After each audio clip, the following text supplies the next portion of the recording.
Hello everyone, astro with M Singh में मैं M Singh आप सभी का बहुत बहुत स्वागत करती हूँ। अपनी राहु की सीरीज़ को आगे बढ़ाते हुए आज मैं आपके लिए जो वीडियो लेकर आई हूँ ये है राहु इन 7th हाउस। आपके बर्थ चार्ट में स्पेशली लग्न कुंडली में आपको ये देखना है, जैसा कि इस इमेज में आप देख पा रहे हैं, जिस प्लेस पर राहु लिखा है वहाँ नंबर कोई भी हो, जिस प्लेस पर राहु लिखा है अगर वहाँ पर ही आपके लग्न कुंडली में राहु लिखा है तो ये वीडियो आपके लिए डेडिकेटेड है। इस वीडियो में हम डिस्कस करेंगे कि 7th हाउस क्या है, राहु 7वें भाव में बैठकर आपको किस तरीके के परिणाम देते हैं, पॉजिटिव नेगेटिव दोनों हम डिस्कस करेंगे, इनकी दृष्टि का क्या प्रभाव पड़ेगा वो भी हम डिस्कस करेंगे, किस तरीके के प्रोफेशन में आप जा सकते हैं ये भी हम डिस्कस करेंगे और लास्ट में बताएंगे कुछ रेमेडीज़। तो पूरी वीडियो को ध्यान से देखिएगा, जो भी पार्ट वीडियो का आपसे रेजोनेट होता है कमेंट सेक्शन में ज़रूर बताइएगा।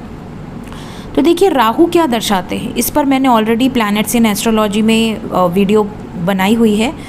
यहाँ पर मैं आपको शॉर्ट में बता देती हूँ हमारी लाइफ में राहु क्या बताते हैं। राहु देखिए हमारी लाइफ में पर्पस बताते हैं, इस लाइफ में हम क्यों आए हैं, हमारा लाइफ का मिशन क्या है या हमारी कौन सी अधूरी इच्छा रह गई थी जो हम पूर्ण करने आए हैं इस लाइफ में, ये हम राहु से देखते हैं।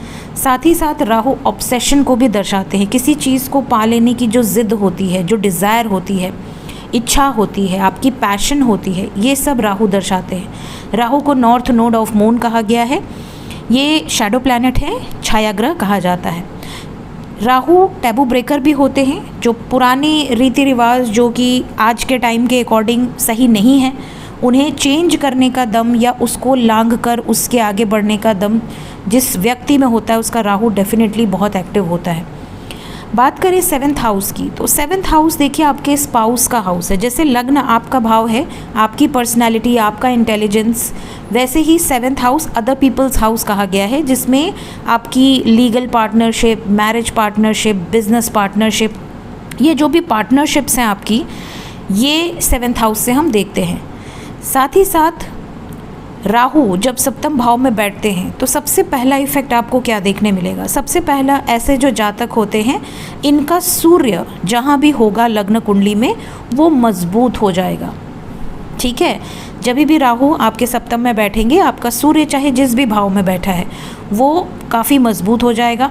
अगर आपके 2nd हाउस में बैठा है तो आपको प्रॉपर्टी मिलने के चांसेस हैं, आपके परिवार में कोई ना कोई गवर्नमेंट जॉब में हो सकता है या काफ़ी इस्टेब्लिश्ड हो सकती है, आपकी फैमिली लीनिएज काफ़ी ऐसी हो सकती है कि आप उसका बखान करें, आपकी सेविंग्स काफ़ी अच्छी हो सकती हैं। साथ ही साथ आपकी कम्युनिकेशन में बहुत पावर हो सकती है।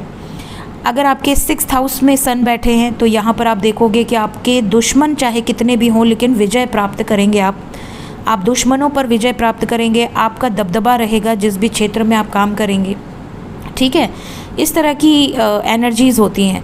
तो राहु जहाँ भी आपके 7th हाउस में बैठे हैं आपका सूर्य जहाँ भी है वो मजबूत हो जाता है, ताकतवर हो जाता है।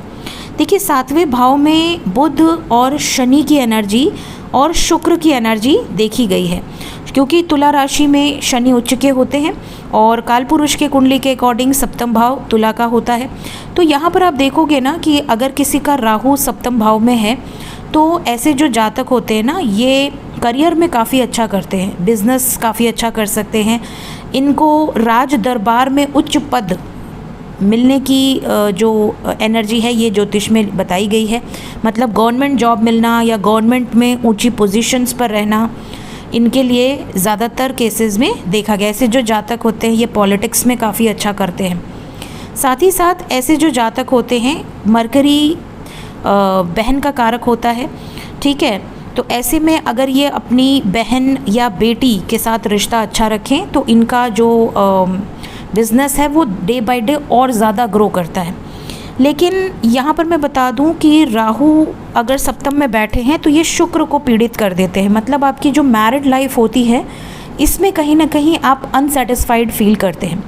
कई बार ऐसा भी देखा गया है कि 7th में अगर राहु बैठे हैं तो ऐसे जो जातक होते हैं कई बार इनको अपने पति से या पत्नी से धोखा मिलने की संभावनाएं बढ़ जाती हैं या फिर दो शादी के योग भी बना देता है अगर राहु नीच का है। जैसे राहु कर्क राशि में बैठा है, नीच का है, या राहु जो है वो किसी ऐसे ग्रह के साथ बैठा है जिसके साथ उसकी एनिमी रिलेशन हो, तभी भी राहु यहाँ पर नेगेटिव परिणाम देता है।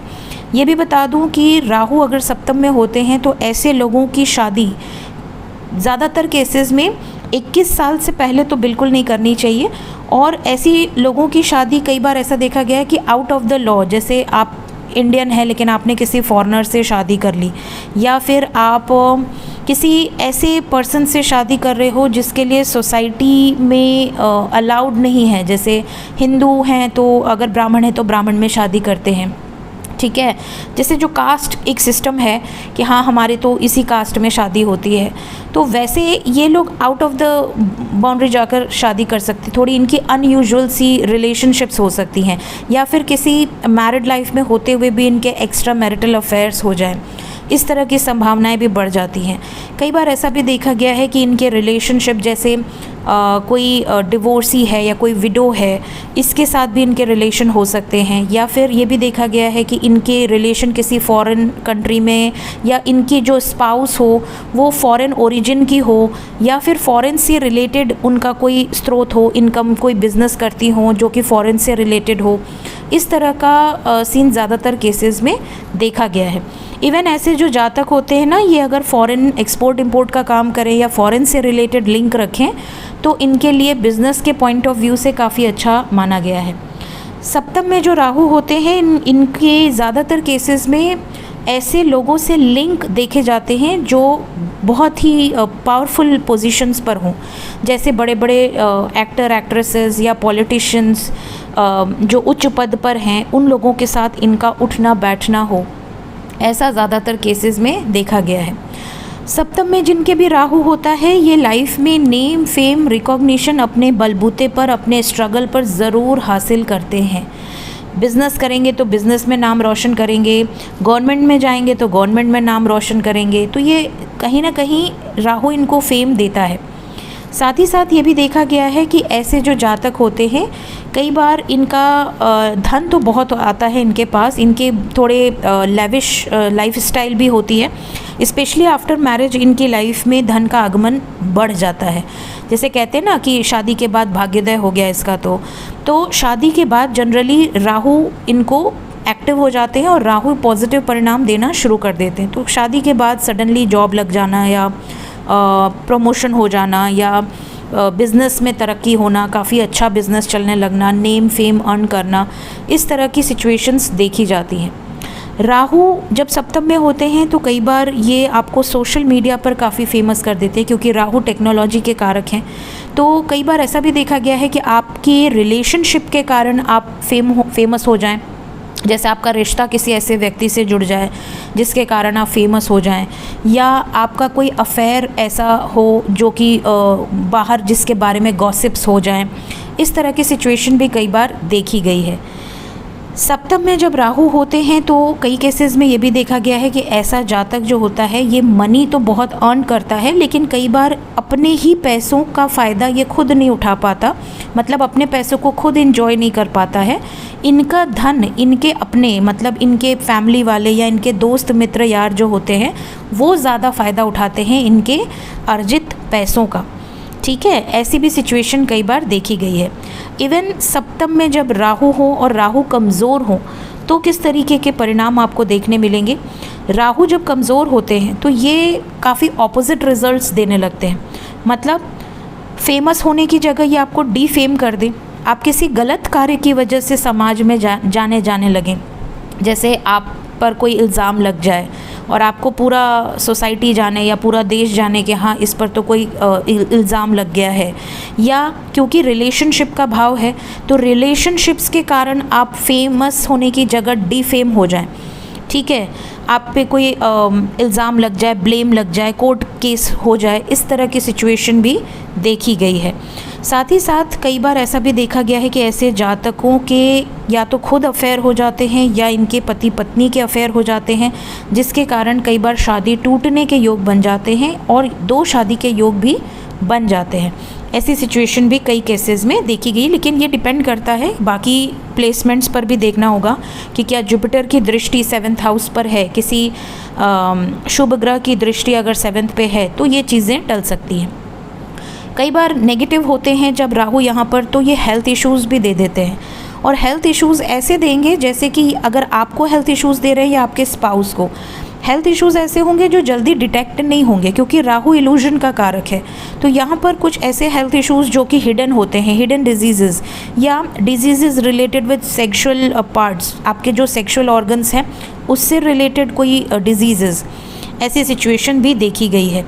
कई बार ये भी देखा गया है कि ऐसे जो जातक होते हैं जिनके सप्तम में राहु हो, ऐसे जातकों के छुपे हुए दुश्मन बहुत होते हैं, मतलब इनके अपनों में ही इनके दुश्मन भी छुपे होते हैं और कई बार पीछे से वार किया जाता है इनके ऊपर। तो ये अपनों से ही दुश्मनों से घिरे होते हैं, काफ़ी दुश्मन इनके लाइफ में होते हैं। इस तरह की सिचुएशन कई केसेस में देखी गई है।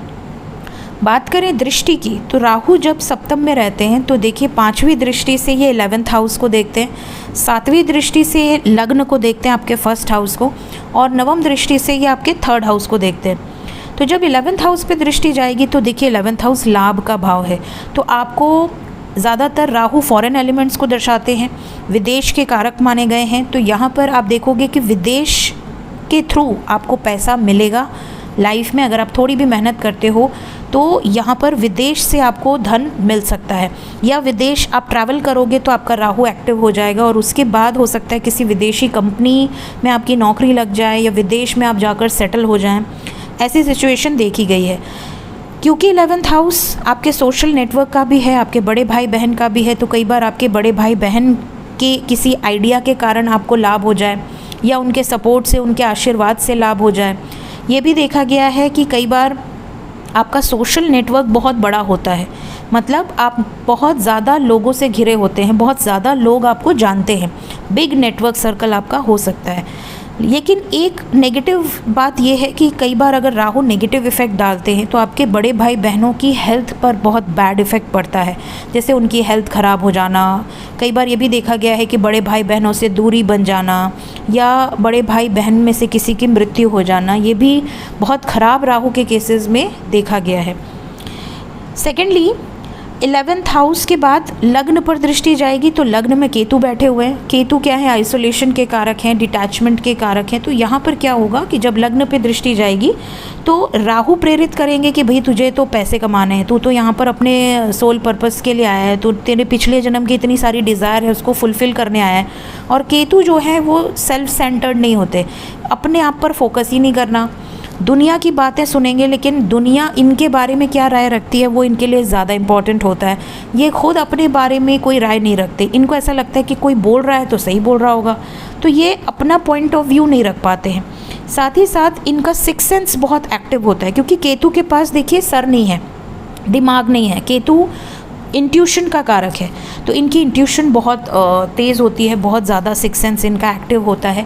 साथ ही साथ थोड़े ज़िद्दी स्वभाव के होते हैं, अड़ियल आप कह सकते हैं। तो कुछ लोग होते हैं ना बिल्कुल अड़ियल, और डिसिप्लिन लेकिन बहुत होते हैं। इनको डिसिप्लिन लाइफ में बहुत इंपॉर्टेंट है, सुबह उठना है तो सुबह उठना है, और इस टाइम पे सोना है तो इसी टाइम पे सोना है। कई बार ऐसा भी देखा गया है कि क्योंकि लग्न में केतु है, इनका टेस्ट थोड़ा सा ना डिफरेंट होता है, जैसे जो कोई नहीं खाएगा वो ये खाएंगे। अब जैसे कुछ लोग होते हैं ना घर में जिन्हें कोई एक सब्ज़ी नहीं पसंद, तो उस बंदे को सब पसंद होगा। अब घर में कोई करेला नहीं खाएगा लेकिन इसको कड़वी चीज़ें ही पसंद आएगी। तो इस तरह की जो एनर्जीज़ होती, कई बार इनका टेस्ट बिल्कुल डिफरेंट होता है बाकी घर वालों से। नेक्स्ट 3rd हाउस पे भी दृष्टि जाएगी तो कई बार ऐसा देखा गया है कि या तो इनके छोटे भाई बहन इनसे दूर रहते हैं या ये उनसे दूर रहते हैं, या बहुत ज़्यादा कन्वर्सेशंस एक दूसरे के साथ नहीं होती हैं। ये भी देखा जाता है कि ऐसे जो जातक होते हैं ये डेयरिंग स्वभाव के होते हैं, किसी से भिड़ना है भिड़ जाएंगे, ये नहीं सोचेंगे कि मैं अकेला हूँ। साथ ही साथ ऐसे जातकों को शॉर्ट जर्नीज़ लाइफ में बहुत करनी होती हैं, ठीक है, और कई बार शॉर्ट जर्नीज़ के थ्रू इनको लाभ भी होता है। बात करें प्रोफेशन की लास्ट में, तो प्रोफेशन इनको किस तरीके का ऑप्ट करना चाहिए। देखिए सप्तम में जब राहु हो ना, तो राहु से रिलेटेड प्रोफेशंस ऑप्ट नहीं करना चाहिए, ऐसा कहा जाता है। जैसे पुलिस हो गया या बिजली विभाग हो गया, कोल बिजनेस हो गया, गैस से रिलेटेड कार्य हो गए, इस तरह के जो कार्य हैं ज़्यादातर इनसे बचना चाहिए, ये कार्य नहीं करने चाहिए। ऐसे कार्य करने पे कई बार राहु खराब फल देते हैं। आप में कौन से प्रोफेशंस आपको ऑप्ट करने चाहिए, तो देखिए आप टेक्नोलॉजी का इस्तेमाल करके, जैसे ऑनलाइन बिज़नेस आपके लिए बहुत अच्छा है, फॉरेन ट्रैवल से रिलेटेड, फॉरेन में सेटल होने से रिलेटेड, फॉरेन कंपनी से रिलेटेड, एक्सपोर्ट इंपोर्ट का काम आप कर सकते हैं, बिजनेस कर सकते हैं, ठीक है। लॉ फील्ड में आप बहुत अच्छा कर सकते हैं, पॉलिटिक्स में आप बहुत अच्छा कर सकते हैं। तो इस तरीके के जो, इवन एक्टिंग में आप बहुत अच्छा करियर कर सकते हैं। तो इस तरीके के जो प्रोफेशंस हैं आपके लिए बहुत अच्छे हैं। अगर पूरे वीडियो में जो नेगेटिव पार्ट है अगर वो आपसे रेजोनेट कर रहा है, सपोज़ कि आपके मैरिड लाइफ में प्रॉब्लम्स चल रही हैं, या आपके स्पाउस की या आपकी हेल्थ ख़राब है, या आपको धोखा मिला है, किसी तरह का इल्ज़ाम लग गया है, या कोई कोर्ट कचहरी का मैटर है, अगर इस तरीके की कोई नेगेटिव चीज़ें आपसे रेजोनेट हो रही हैं तो आपको सबसे पहले तो ये ध्यान देना है कि आप अपने घर में कुत्ता न रखें। आप स्ट्रीट डॉग्स को खिला सकते हैं बट घर में कुत्ता न पालें। 7th हाउस में अगर आपका राहु है तो ये आपको ज़रूर करना चाहिए। साथ ही साथ माता दुर्गा की आराधना आपके लिए सर्वोत्तम उपाय है। दुर्गा चालीसा, दुर्गा सप्तशती का पाठ कीजिए, माता के मंदिर में जाकर दर्शन कर लिया कीजिए शुक्रवार को। आपके लिए इससे बेहतर रेमेडी और कुछ नहीं है, ठीक है। सो ये थी गाइज राहु इन 7th हाउस पर मेरी एक छोटी सी वीडियो। होप आपको इस वीडियो से कुछ ना कुछ गाइडेंस ज़रूर मिली होगी। वीडियो से जो भी पार्ट आपसे रेजोनेट करता है कमेंट सेक्शन में ज़रूर बताइएगा। Thank you so much guys, take care.